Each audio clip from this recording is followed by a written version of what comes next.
বাংলাদেশ বনাম West Indies দ্বিতীয় one day match super over. What a game of cricket.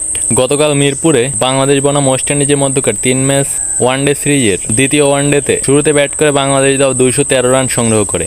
বাংলাদেশের হয়ে সৌম্য সরকার 45, রিশাদ হোসেন 14 বলে 39 এবং মেহেদী Hasan Miraj 32 run.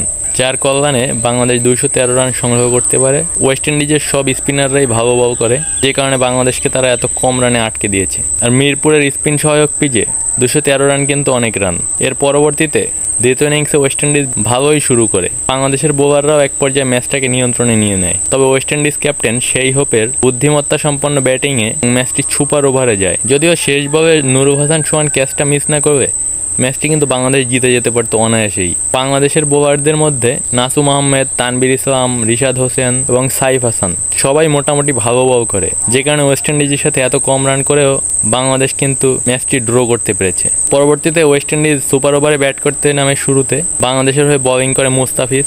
West Indies একটা মাঝারি মানের টার্গেট দেয় সুপার ওভারের জন্য, কিন্তু বাংলাদেশ দল ওপেনিংয়ে সাইফ হাসান এবং সৌম্য সরকারকে পাঠায়। আর সৌম্য সরকার আউট হওয়ার পরে নাজমুল হোসেন শান্তকে অন ডাউনে পাঠায়।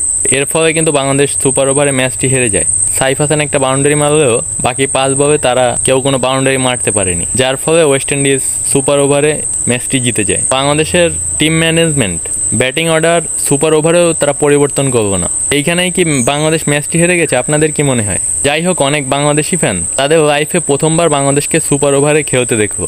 আপনাদের কি মনে হয় গতকালকের ম্যাচে সুপার ওভারে যদি রিশাদ হোসেন ব্যাটিং করতো তাহলে কি বাংলাদেশ ম্যাচটি জিততে পারতো? জানাতে পারেন।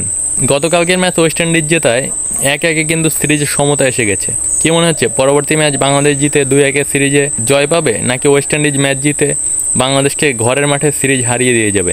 সেটিও জানাতে পারেন। সবাই ভালো থাকবেন, ধন্যবাদ সবাইকে।